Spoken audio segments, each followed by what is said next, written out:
2:07, aquí estamos de nuevo, amigos. Después de esta primera aventura vienen muchas más.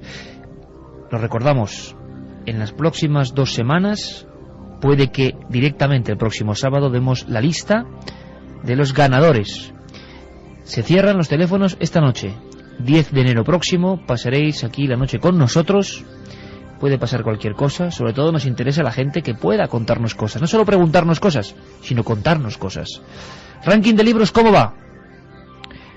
De abajo arriba, puesto 20, Tumba sin nombre, 19, La ruta prohibida, 18, El Necronomicon, 17, Cosmos, 16, Los pilares de la tierra, 15, Vida después de la vida, 14, Camposanto, 13, No piense usted como un humano, 12, Enigmas sin resolver, 11, Recuerdos del futuro, 10, La dama azul, 9, 100.000 kilómetros tras los ovnis, 8, Misterios de la iglesia, 7, Drácula, 6, la Biblia, 5, Paraíso maldito, 4, Retorno de los brujos, 3, Dioses, tumbas y sabios, 2, La noche del miedo.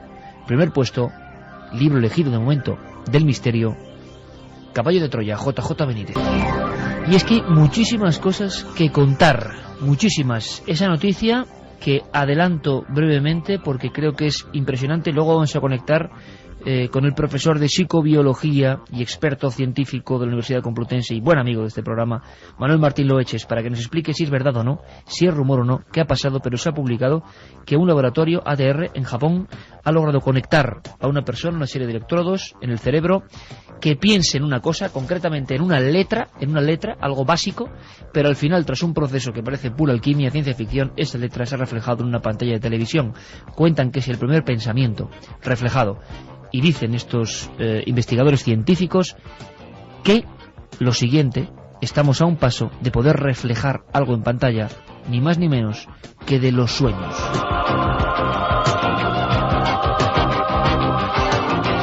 Bueno, pues ahora vamos a variar el tono musical, Yerey, vamos a marcharnos quizá a la historia a otros confines de otras dimensiones, porque Santiago Camacho dejó caer aquí la posibilidad, la pista de que hay casos asombrosos de mujeres que por las dificultades, por lo que entraña y sobre todo entrañaba ser mujer, tuvieron que pasar toda su vida o gran parte de su vida, bueno, pues vestidas, comportándose, transformadas, en algunos casos podría decirse que casi travestidas como hombres.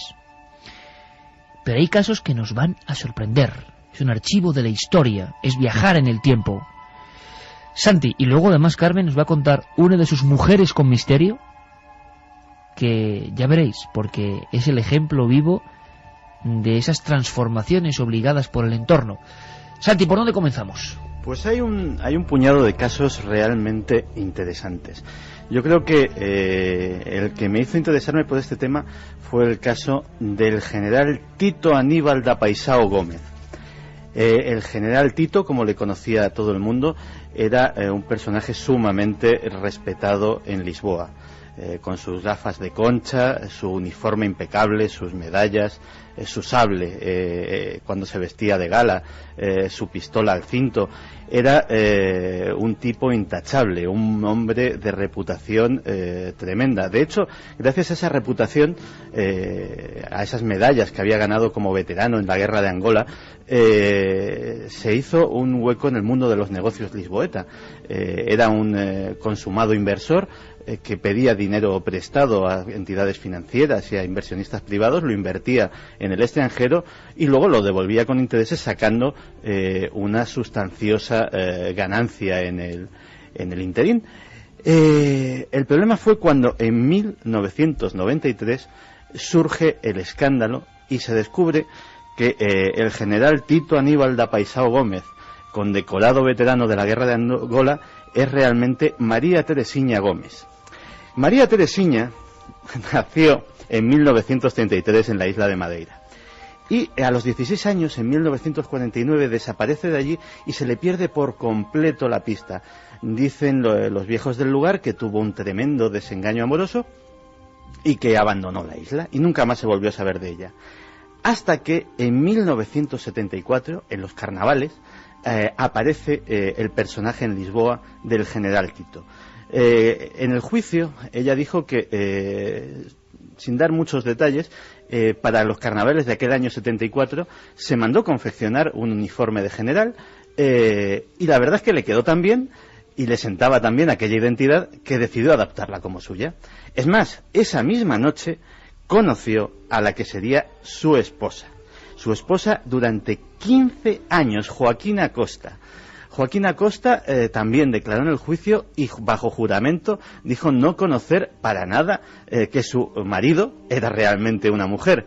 Ellos dormían en habitaciones separadas. Parece ser que el general tenía una estricta moral católica y solo concebía el sexo para procrear, y ya estaban muy mayores el matrimonio para pensar en esas cosas, así que ella lo vio como absolutamente normal. Lo cierto es que durante un juicio que conmocionó por completo a la sociedad portuguesa, la gente que declaraba, y sobre todo declaraban en su inmensa mayoría a favor del general, ni aun sabiendo la verdadera identidad. Por cierto, el general se compareció ante el tribunal vestido de hombre, esta vez sin uniforme, pero sí con un elegante traje de chaqueta y sus eternas gafas de concha, pues le seguían llamando mi general, y desde luego todo el mundo coincidía que era un buen hombre, un tipo íntegro y un gran portugués.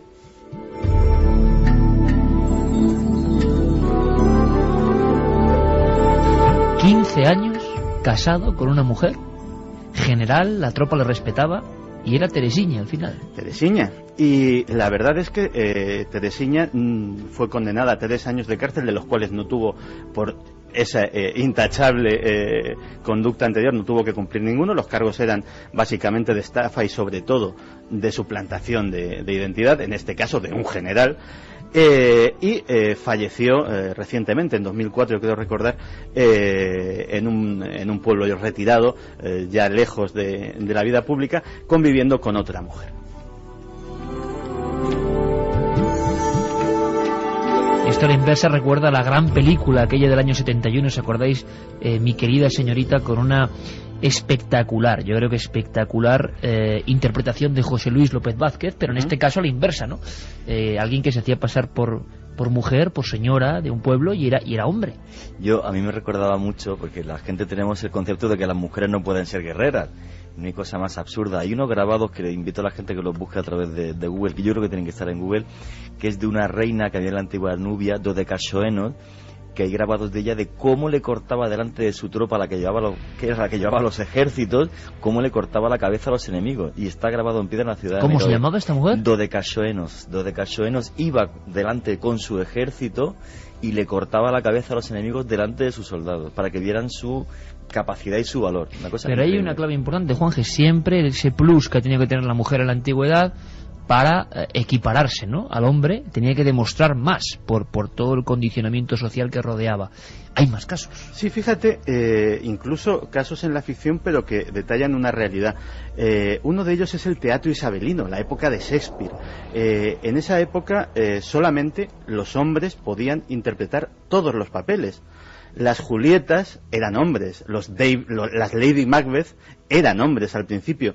Toda la panoplia de personajes femeninos muy fuertes y muy intensos del teatro shakespeariano fueron interpretados originalmente por hombres. Las mujeres no podían ejercer de actrices de teatro. En absoluto. Y de hecho hay una conocida película, Shakespeare enamorado, en la cual una mujer tiene la vocación de artista, la vocación de actriz, y decide cambiar las tornas y hacerse pasar por hombre para que le dejen hacer papeles de mujer. Silvia, no me place demasiado. Tiene los dedos rojos de pelear y habla como un niño que recitara su lección. En la escena el amor no será amor verdadero mientras la ley obligue que sean petimetres con enaguas quienes interpreten el papel de heroínas. Y ha habido artistas que mucho más recientemente se han visto metidos en situaciones similares.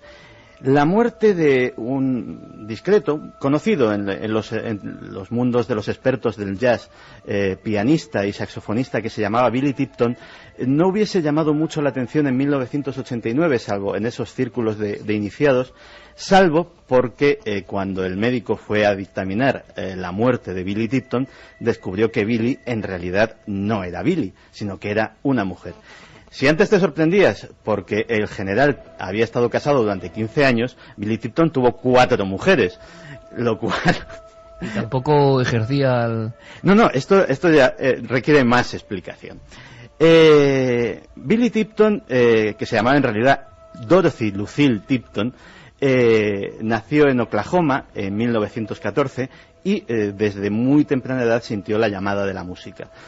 Aprendió a tocar el saxofón, aprendió a tocar el piano y lo hacía con bastante habilidad. El problema es que en aquella época su horizonte laboral o su horizonte artístico se circunscribía a lo que se llamaba las orquestas de señoritas. Y las orquestas de señoritas eran más una atracción de vodevil que algo puramente musical. Y Dorothy lo que tenía era el ansia de codearse con los grandes del jazz. ¿Qué hizo?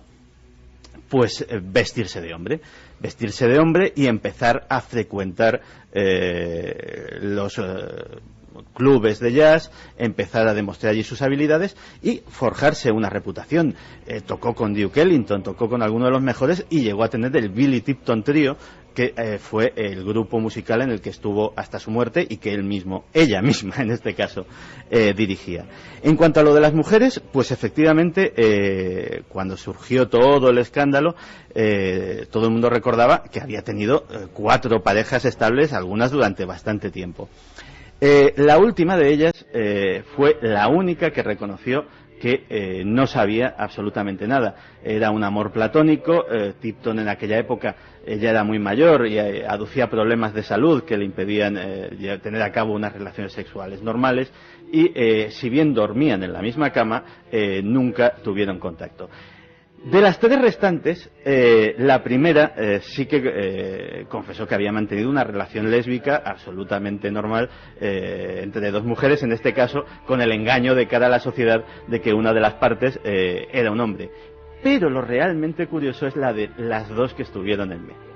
Esas 2 juraron y perjuraron que no solamente habían estado emparejadas con Billy Tipton, sino que habían tenido relaciones sexuales frecuentes y satisfactorias, merced Dios sabe a qué artificios, decían ellas. Se habló de un extraño suspensorio, de aditamentos ortopédicos de vaya usted a saber qué clase, que permitían a Billy Tipton pues cumplir con sus señoras como Dios manda. El caso es que la escasa discografía que dejó Tipton, a raíz de su muerte y del tremendo escándalo, cobró una cotización inmensa y desde luego los discos de Billy Tipton a día de hoy se pueden encontrar, cosa que en otro caso probablemente no hubiera. Yo recuerdo la historia de esa película Gentle de Barbara Streisand, que expresa muy bien.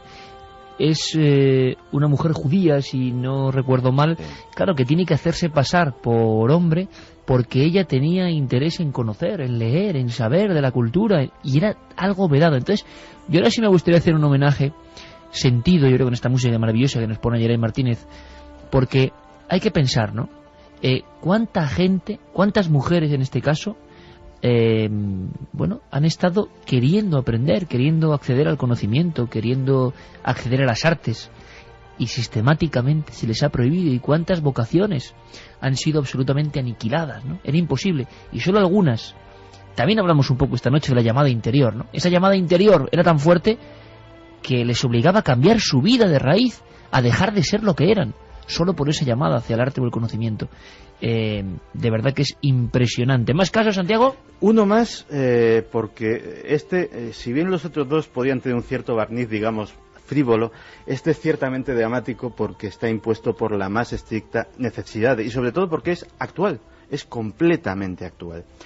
En el Afganistán de los talibanes la vida era muy, muy, muy dura, especialmente para las mujeres.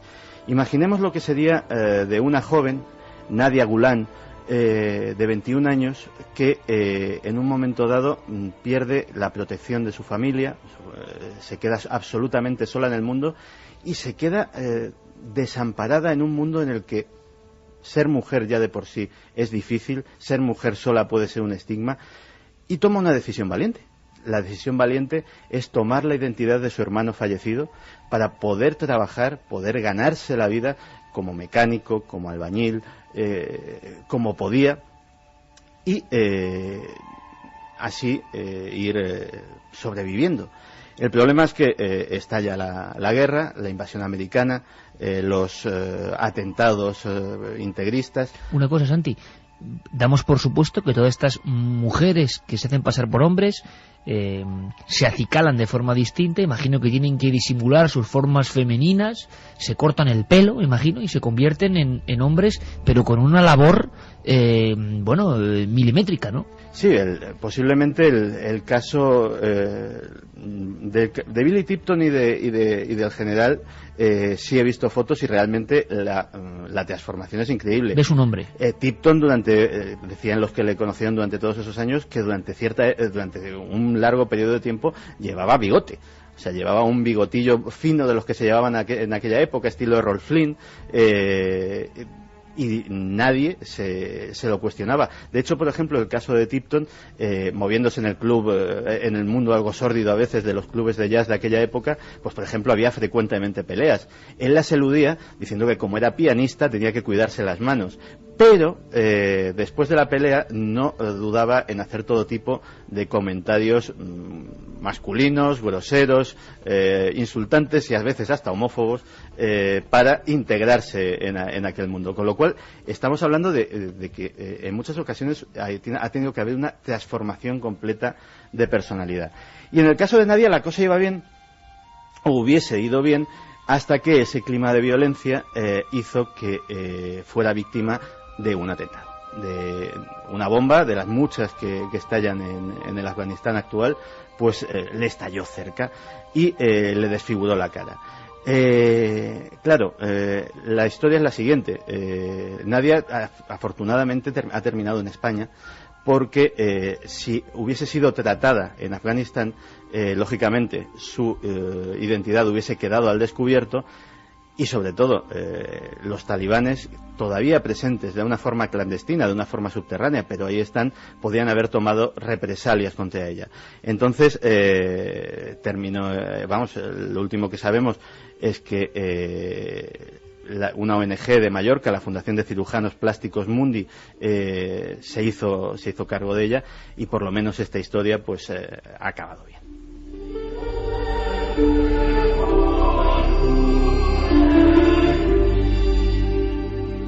Vaya historia, ¿eh? La bomba casi descubre su secreto, un secreto que mantuvo para poder vivir con dignidad, en mitad del infierno prácticamente.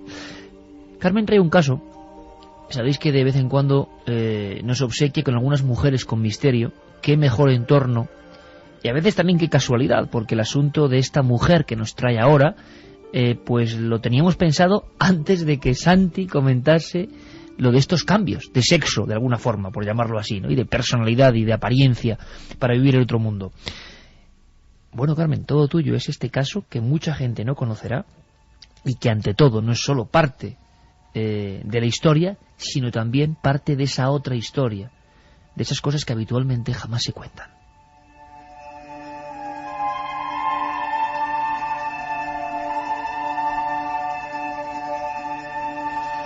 Esta noche vamos a hablar de Catalina de Erauso, la monja alférez. Esta mujer nació en San Sebastián en 1585.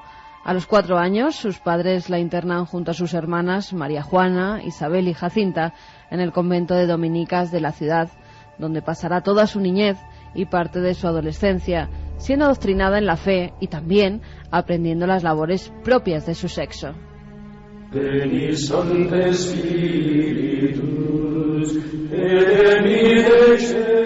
Con 15 años, el 18 de marzo de 1600, tiene una grave disputa con otra religiosa, doña Catalina de Aliri, que la propina una sonora bofetada, tras lo cual la joven decide escaparse del convento.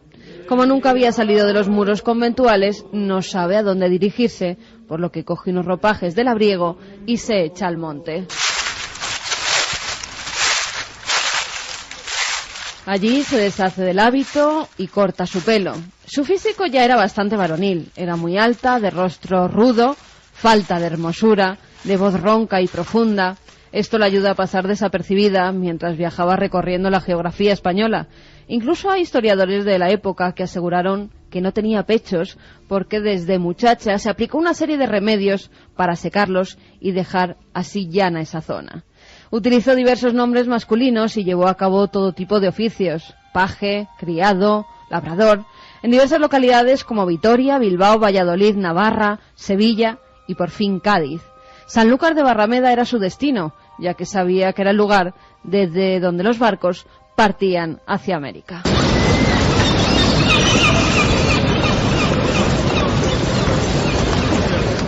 Logró un empleo de grumete en uno de los navíos que le llevó hasta Punta Araya, en Venezuela, de donde se dirige a Cartagena de Indias y de allí a Panamá.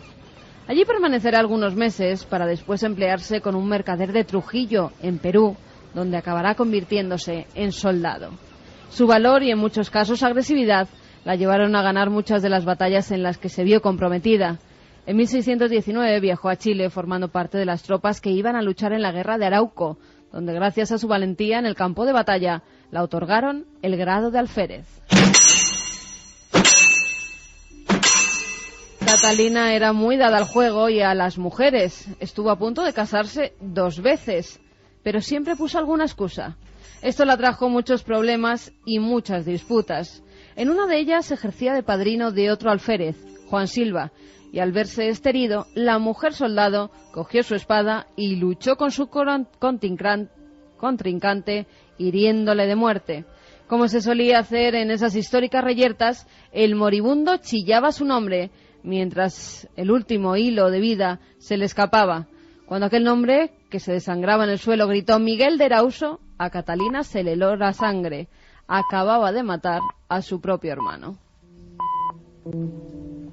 Atravesó el desierto de Atacama, llegó hasta Lima y embarcó en la flota armada por Rodrigo de Mendoza. Fue herida de gravedad y pidió al obispo Fray Agustín de Carvajal, que se encontraba allí, que por favor la confesara.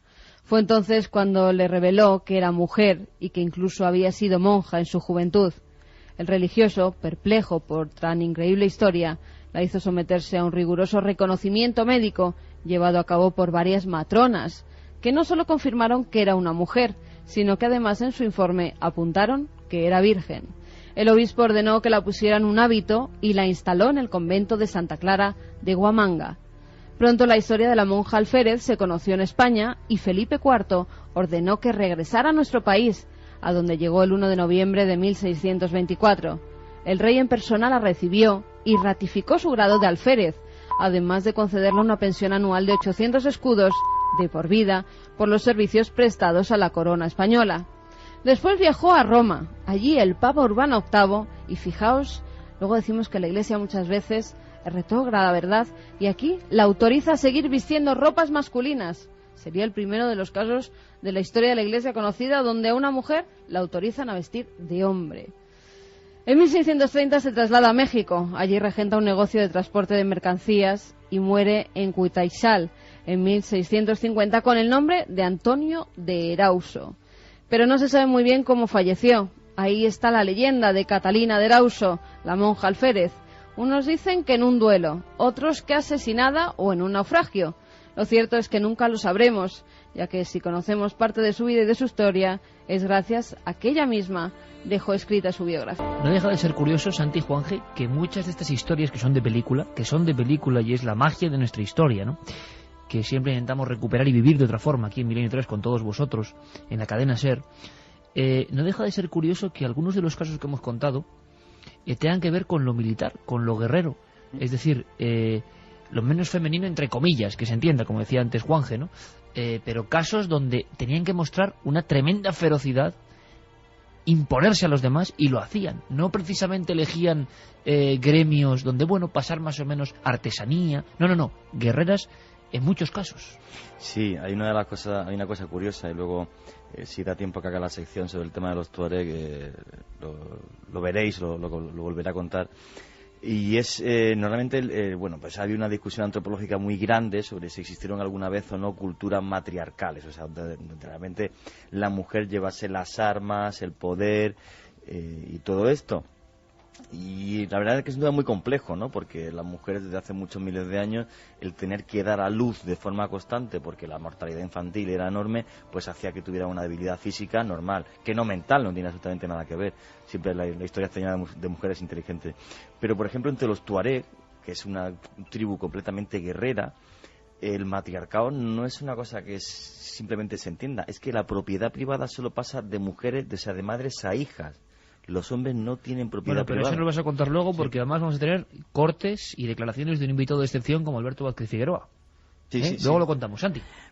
Además es cierto, porque había un caso que me he dejado en el tintero, porque no conozco en tanto detalle la biografía, pero que es también guerrera y española. Antonia María de Soto. Antonia María de Soto, en pleno siglo XVIII, en una época en que había piratas, en que hubo una guerra contra Francia, la batalla de San Vicente, etcétera, etcétera, tenía la vocación de ser soldado de infantería de marina, ni más ni menos. Y, claro, en aquella época, primero, ser soldado mujer, absolutamente prohibido, pero es que encima la superstición marinera de que traía mala suerte, malfario, tener mujeres a bordo, estaba en plena vigencia. Pues durante también un periodo de 15 años, Antonia María fue una soldado de infantería de marina feroz en esos abordajes de las películas de piratas. O sea, en primera línea, nada de retaguardia. Cuchillo en boca, sable en mano.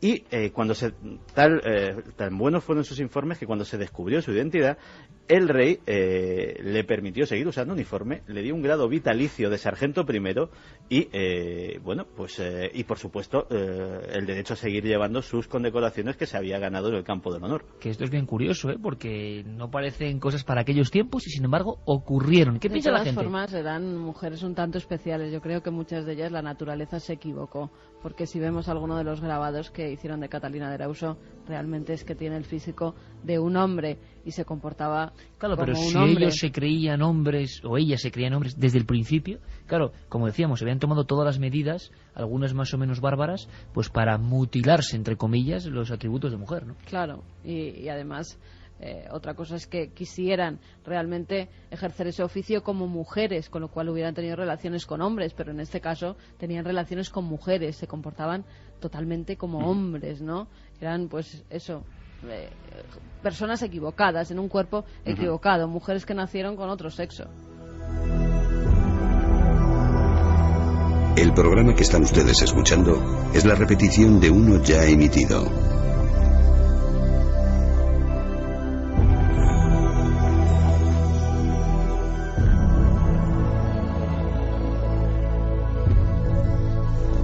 ¿Y qué piensa la gente? Porque luego ha habido muchos pequeños y grandes secretos en muchas localidades españolas que al final no salen a la luz, pero es una historia, claro, muy delicada, ¿no? Muy delicada. Es raro que haya documentación de tantos casos. Aquí están. ¿Qué opina la gente? Carmen, 7640. Pues Jorge nos dice: disfrazarse por avanzar en la humanidad me parece bien, pero deberíamos hacer que esto no pase. Voto por el libro La noche del miedo. Mira, un voto más para ti, Iker. Magnífico el tema, Santi. Lamentable lo ciega que ha estado la humanidad para no saber valorar a estos maravillosos seres que son las mujeres. Un abrazo, Carmen, nos dice Humberto. Pues muchas gracias, Humberto. Hola, felices fiestas a todo el equipo. Espero que el año que viene tengamos muchas aventuras. Voto por Drácula como mi libro favorito, nos dice Vicente desde Madrid. Notario de Pilas nos dice que hay de que Colón dicen que era una mujer. Colón mujer. Se han dicho tantas cosas de Colón. O sea, yo había oído Colón catalán, Colón Italiano. mallorquín, bueno, italiano es que parece casi Portugués. que, bueno, portugués, Colón alcarreño, hay todo un estudio, Colón alcarreño, Colón gallego, Colón templario, pero Colón judío, Colón amigo de los reyes, Colón enemigo, pero Colón mujer ya es lo que faltaba. Colón era mujer. Buen tema. El peinado alopaje que se Eso llevaba te en iba a esa decir. época Sí, es un poco ambiguo. Las Debe cosas ser. como son. Sí, los pantaloncillos esos así también un poco Las abombados. calzas aquellas, leotardos. Pobre Colón, o sea, lo que han dicho, ¿qué sería de verdad? Pero lo que han dicho de él, madre mía. Hombre, supera la leyenda, ¿no? Sí. Que Padres de Bilbao nos dice cuánto sufrimiento injusto el de las mujeres a lo largo de la historia. Zorionak Milenio. También nos dicen: hola a toda la nave del misterio, me gustaría hablaros del doctor James Barry, nacido en Edimburgo y famosísimo doctor agasajado en media Europa y también en África, donde tuvo un comportamiento humanitario. El día de su fallecimiento lloró medio mundo por él y una enfermera se llevó una gran sorpresa. El doctor James era una mujer. O sea que estos casos que nos parecen increíbles han ocurrido en más de una ocasión. Pues sí. También sobre el viaje de nuestro primer invitado, de César, Santiago desde Aranda nos dice que con 11 años él realizó un viaje a través de Marruecos con su abuelo, que durmió en pleno desierto, y es una experiencia que jamás olvidará. Bueno, pues luego vamos a ir al desierto, del monte Ararat, a las mujeres que fueron hombres y después al desierto, pero antes hablábamos de una noticia de impacto, y una noticia que es muy importante, tanto que le hemos dicho a Carlos Cala que nos haga una primera ficha, una introducción, todos muy atentos. Imaginad un laboratorio, imaginad un auténtico milagro. ¿Se abre a partir de aquí? Bueno, es la pregunta, ¿qué se abre realmente? Vamos a hablar con expertos. Ha aparecido en diferentes teletipos del mundo, desde el viernes hasta hoy mismo, es decir, durante unas 24, 48 horas, últimas horas del jueves también. Transformar sueños en imágenes de televisión al alcance de la ciencia en Japón. Quizá nos parece un titular un tanto atrevido, pero hablan del laboratorio japonés de neurología, la ATR, dirigido por el profesor Kamitani, Yurikazu Kamitani, que ha declarado, ha hecho una rueda de prensa y ha publicado, al parecer, por primera vez en el mundo, recrear en imágenes el contenido de percepciones cerebrales complejas. Esto, que puede sonar un poco críptico, es, vamos a intentar desmenuzarlo para todos los públicos, entre ellos para mí. Alguien con unos electrodos y una serie de códigos ha iluminado partes de ese enigma que es el cerebro. Eso ya se hacía hace muchos años, comprobar cómo despiertan ciertas áreas del cerebro, ese mito, ¿no?, de hemisferio derecho, hemisferio izquierdo, uno más racional, otro más artístico y racional, lóbulo temporal donde hay sensación de despliegue de nuestra alma, donde hay sensaciones como pueden ser las apariciones. Para muchos, todo lo que hablamos de misterio en el sentido de ver otras cosas extrañas que como diapositivas se cuelan en nuestro mundo tienen que ver con ese lóbulo. Investigaciones con el doctor Persinger de personas que llegaron a aterrorizarse viendo lo que parecía ser un espectro y era en realidad un estímulo eléctrico de esa zona del cerebro. Lo que ocurre ahora es que en Japón parece que alguien pensando en una letra, pensando firmemente en esa letra, ilumina parte de su cerebro y de su ojo y eso se refleja en una pantalla. ¿Será verdad esto? ¿O será una de esas noticias que luego acaban disolviéndose y no sabemos nada y se queda en eso, en un titular? Hay que preguntarle a un experto, al profesor de psicobiología de la Universidad Complutense de Madrid, autor de un libro esencial como es La mente del Homo sapiens. Estamos hablando de eso. Quiero vuestra opinión. ¿Esto puede ser ciencia ficción? ¿Esto dónde nos conduce? Estamos entonces a un paso de viajar en el tiempo. Si ya vamos a poder ver en una pantalla los pensamientos, esto era lo de cuando niño uno lo leía en un tebeo y decía, bueno, el futuro más lejano, ¿no? Estamos ya hollando ese futuro. Profesor Diego de Psicobiología de la Universidad Complutense, gran amigo, Manuel Martín Loeches. Buenas noches. Hola, buenas noches, Iker, ¿qué tal? Pues muy bien, esperando que me comentes, y seguro que la audiencia también, con tu conocimiento real, ¿no?, de la materia, ¿qué es esta noticia? ¿Qué ha pasado realmente en Japón?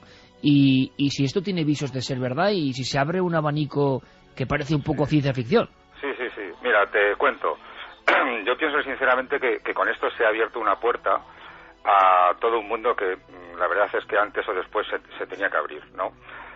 La noticia es fidedigna, además se ha publicado el artículo en una revista bastante buena, que quiere decir que ha pasado todos los controles científicos y realmente lo que dicen ahí hay que creérselo, ¿no?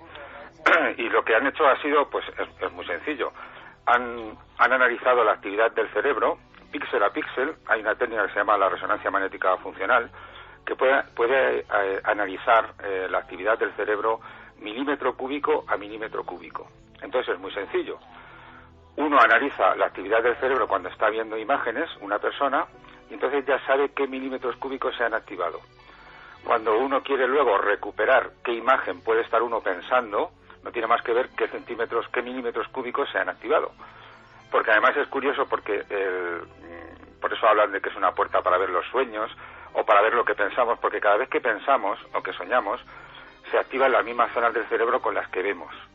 Entonces es curioso, se puede acabar viendo lo que es el patrón particular con el que una persona ve las imágenes y reconstruir a partir de ahí, de la actividad del cerebro, lo que uno está pensando. Ahora mismo de una forma un poco rudimentaria, eso sí, en una especie de cuadrícula de 10×10 para lo que es identificar letras, algo muy simple ahora mismo, pero tú fíjate, Iker, que de aquí a poco tiempo las técnicas irán mejorando y se podrá ir viendo imágenes muy complicadas, y realmente lo de la puerta abierta a poder ver lo que estamos imaginando o pensando o viendo simplemente, es una puerta que se ha abierto y es real, es creíble. Parece ser que se ha empleado una letra, ¿no? Como elemento quizá más básico, Manuel. ¿Por qué se hace esto? Lo de identificar una letra y que eso que nos cuentas de cómo la percibe o cómo se iluminan partes del cerebro y del ojo, pues se ha visto reflejado por vez primera en una pantalla de televisión. Sí, mira, en principio se han usado letras porque son estímulos muy sencillos, son lineales, son líneas, entonces se pueden más o menos identificar.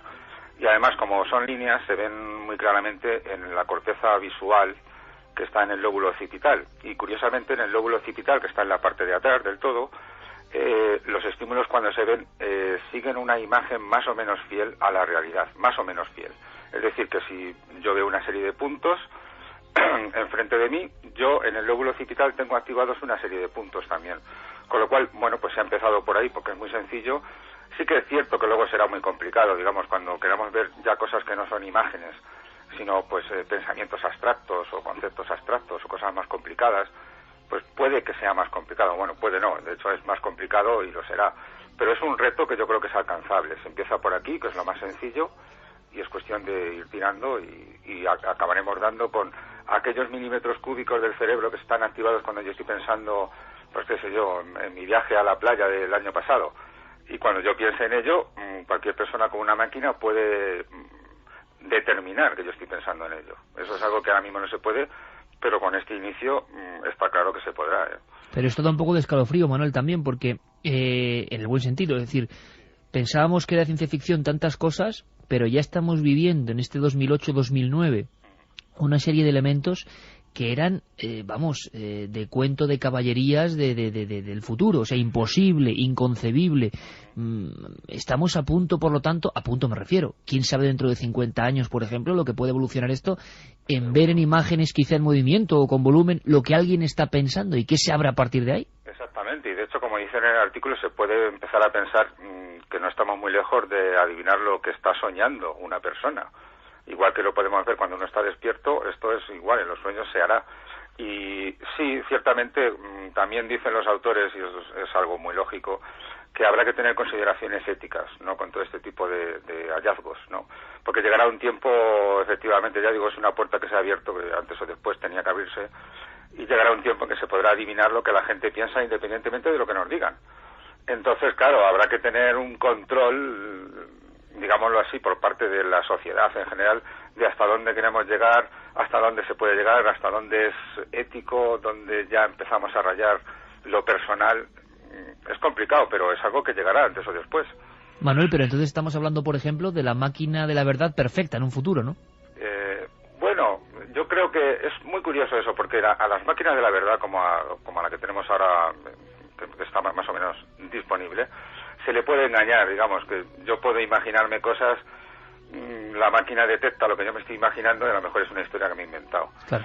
Antes o después, no sé si llegaremos más lejos, es posible, digamos que estas son puertas que se han abierto ahora, pero como dices tú, dentro de 50 años a lo mejor llegamos incluso a detectar que la imagen que se está imaginando un sujeto es falsa, ¿no?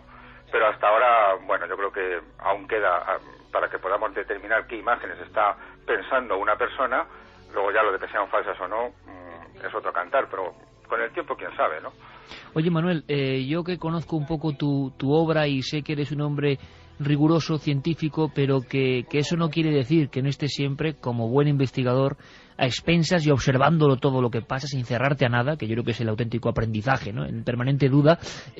¿Cómo ha recibido esta noticia, o si tienes ya datos, la comunidad, digamos, de estudiosos del cerebro? Porque imagino que quizá ha habido de todo. Ha habido personas que han creído que precisamente esa grieta, esa puerta asombrosa se abre, y gente quizá que lo ha criticado, ¿o no?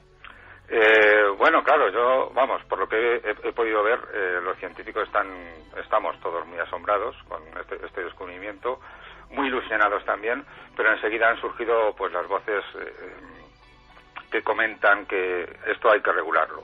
Los científicos estamos más o menos todos de acuerdo. O sea, nadie duda, Manuel, permíteme, nadie duda en que lo que ha ocurrido es real. Seguro. Ha ocurrido y además se ha publicado en una revista bastante buena, o sea que ha pasado todos los controles rigurosamente, con seguridad, Caramba, pues de verdad que la noticia, queríamos confirmarla, Manuel, y nos deja sorprendidísimo. Alguien pensará, si esto se hace público ahora, igual en otros lugares, más la teoría de un poco de la conspiración, ¿no? Del conocimiento del ámbito, no sé si de control mental o militar, que se ha podido hacer en algún lugar, que no sea oficial, ¿no? Sí. Es una buena pregunta también. ¿Tú eres de los que crees, Manuel, que quizá algunas esferas, por lógica, nos llevan también años de adelanto? Se dice en la tecnología, se dice en las pantallas, se dice en los radares, se dice en todo, se dice en la cuestión biológica. También en el estudio del cerebro habrá personas, entidades, corporaciones, no lo sé, que nos lleven también años de ventaja y que sepan más que nosotros. Bueno, años no lo sé, pero sí que sé que el ejército de los Estados Unidos, igual que casi todos los países, lo más seguro, tienen centros especializados en estudiar la actividad del cerebro, e incluso en crear, generar, inventar máquinas para leerlo mejor, para interpretarlo mejor, y al cabo de un tiempo pues acaba siendo público, pero claro, ellos lo guardan en secreto, en el máximo secreto, durante un tiempo hasta que sacan todo el jugo. O sea que sí que hay, sí. Pues Manuel, yo lo que te emplazo es a que un día, si quieres, aquí, en larga charla y hablando con los oyentes, podamos dedicarle, si te parece, yo creo que puede ser un reto muy bonito, una noche al cerebro humano, desde su inicio hasta lo que sabemos de él, y yo sé que contigo vamos a aprender. Así que echa la invitación. Estaría encantado, Iker. Un abrazo muy fuerte, Manuel. Un abrazo, Iker. Gracias. Hasta luego a ti.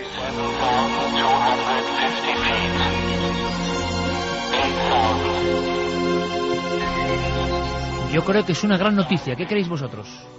Hombre, yo creo que esto nos abre las puertas a un mundo de ciencia ficción. Ahora te digo una cosa, de un lado maravilloso, porque imagínate que ahora, por ejemplo, eres realizador de cine y quieres hacer una película, la puedes hacer mentalmente y verla antes de grabarla. O sea, se puede llegar hasta eso. Claro. Y eso, que te dicen, Claro. anda, así, vale, explícale tú a mi abuelo, Que podría empezar a ser cierto. desde su otra dimensión, o cuando él nació, a Sí. mi abuelo, o sea, a mi bisabuelo, Pero hay que una- esto iba a ser posible. Sí. Ahora, bueno, y esto es algo que acaba de Y empezar, hablamos de un pero, siglo, claro, pero se dice. dentro de 50 años, imagínate lo que será. Esta letra será mil cosas. Ahora, a mí me aterra, incluso hay una parte idílica que es la de poder ver los sueños. Yo hay sueños míos que no quiero verlos, Las pesadillas que yo he tenido Y sobre son todo que no horribles. quieres que vean otros. Y sobre todo que no quieres que vean otros porque Claro. son muy íntimos. Y puedes pensar locuras sobre tal saber qué, o soñar locuras, perdón. Entonces, hay cosas que me aterran, que llegar a meter quizás demasiado el dedo hasta, no sé, lo más Claro, pero parece que el oscuro conocimiento, de la mente claro, humana. pero parece, Juanje, que el conocimiento humano, ese impulso, de nuevo, la llamada, ¿no?, de esta especie, de conocer su entorno, porque en el fondo está condenado a conocer su entorno, es profundizar más y más, y al final estamos abriendo la cáscara de nuevo del gran misterio del hombre, y estamos asomándonos ahí. Ahora, ¿quién regula eso? La verdad es que lo que se está... Es una notición, ¿eh? Sí, sí, no, es una notición que no se ha ponderado lo suficiente. Es decir, estamos ante uno de esos granitos de arena, de esas bolitas de nieve que van cayendo, pero que pueden cambiar el destino de la humanidad tal y como la conocemos. Y no estoy siendo exagerado. A mí, toda esta historia me sugiere varias reflexiones. Una de ellas te va a gustar porque hoy hablabas de casualidades con lo de la monja alférez y las mujeres que se hicieron pasar por hombres. Tú sabes, un personaje del que vamos a hablar después, Nikola Tesla, una mente poderosa, un genio, ¿en qué estaba trabajando en el momento de su fallecimiento? Exactamente en esto. Él quería hacer una máquina para poder visualizar los pensamientos. Y de hecho, el fundamento científico que tenía Tesla no era muy diferente al de estos investigadores. Él se equivocaba en una cosa. Su teoría era que cuando visualizamos algo, de alguna forma los nervios de la retina se tienen que activar de la misma forma que si lo estuviésemos viendo en realidad. Bueno, lo que acaba de escuchar la audiencia en voz del profesor Manuel Martín Loeches, Universidad Complutense, Psicobiología, que ese principio es el que ocurre. Efectivamente, él se equivocó del sitio. En vez de irse al cerebro directamente, se quería ir a los ojos y quería construir un receptor para captar esos impulsos nerviosos, interpretarlos y darles una forma en la imagen. Pero cuidado, Santi, es que una de las informaciones es que ocurre en el cerebro y ocurre en el ojo también, ¿eh? Pues imagínate, estamos hablando de los años 20, estamos hablando de una mente muy avanzada a su tiempo. Luego tendremos tiempo de hablar de él.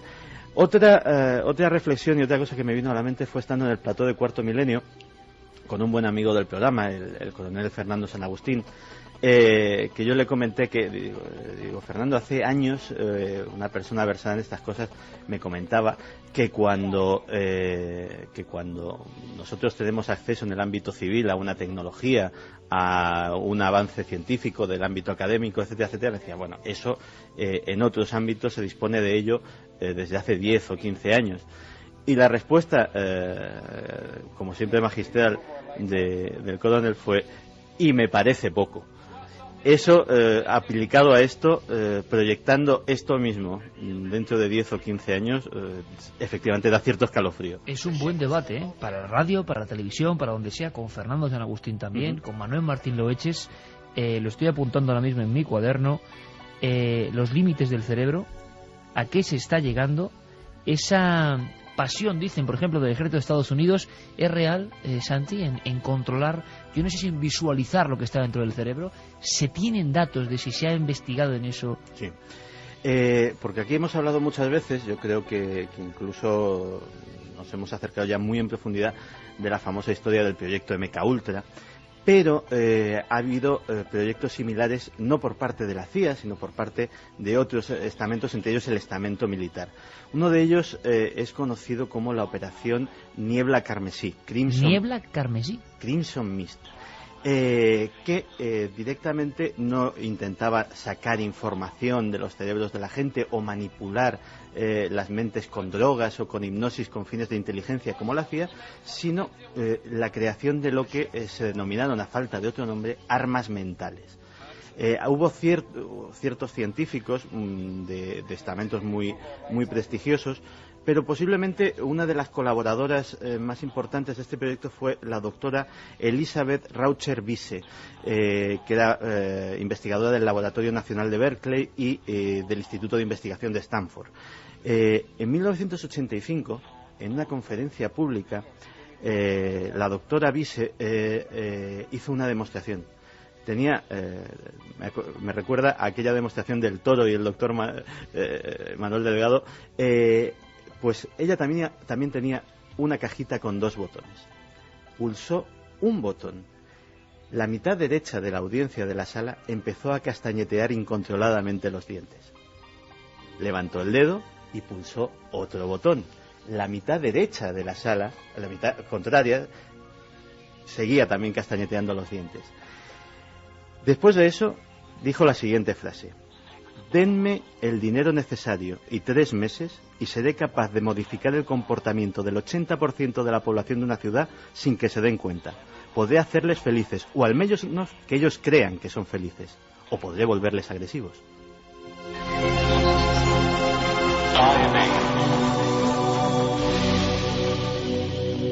Vaya escena. ¿Cómo se llamaba esta doctora? Doctora Elizabeth Raucher-Wiese. Ahí queda, uno de esos legajos de la historia moderna, de la cara oculta de la historia, por Santiago. La sensación general, y a la vuelta estamos... Mira, Carmen, el menú que os propongo, bueno, que les propongo a los oyentes. Sí, Viaje al desierto. Viaje al desierto bien, con Alberto Vázquez Figueroa y Juan G. Vallejo. Claro, que uno va a un viaje buenos días con Alberto Vázquez Figueroa y con Juan G. al desierto y no pasa de la aventuras primera duna, porque le cuentan 257 historias y ya se ha quedado en la duna. Nikola Tesla, ¿por qué? Porque ha habido una exposición en Madrid que tiene que ver con Nikola Tesla, que era el gran maldito de la ciencia, de alguna forma, y en Madrid se le ha homenajeado. Santi ha estado ahí con Carlos Largo y nos van a contar una historia. Hablando de Carlos Largo, hay una historia sorprendente que se ha convertido en película, que habla del intercambio, la historia de un niño que no era el niño que su madre reclamaba. Pues todo eso y mucho más. Va a ser apasionante. ¿Y sabéis lo que pienso yo en estas noches? Luego seguimos con el ranking de libros, que estamos viviendo una serie de acontecimientos que están siendo clave, que quizá la gente no lo comprende en su trasfondo, pero que también estamos aquí para contarlo. El profesor de Psicobiología de la Universidad Complutense de Madrid, Manuel Martín Loeches, autor de una obra, repito, fundamental, La mente del Homo sapiens, nos confirma que lo que parecía una leyenda urbana, que en Japón un laboratorio, la ATR, Dr. Kamitami, ha logrado trasplantar de alguna manera un pensamiento en una pantalla, una rudimentaria letra, es real. Y él dice que la comunidad de investigadores científicos del cerebro está sorprendida e ilusionada. Decía Juanje, una simple letra, una letra en una pantalla. Pero es el primer paso. Como diría Armstrong, ese primer o pequeño paso para un hombre, gran salto para la humanidad. Estoy seguro que dentro de unos años volveremos a saber de este profesor Kamitami y de lo que se ha iniciado. Lo hemos contado como ha sido. Y yo es te voy a emocionante. decir que en nuestro país se están haciendo experimentos parecidos.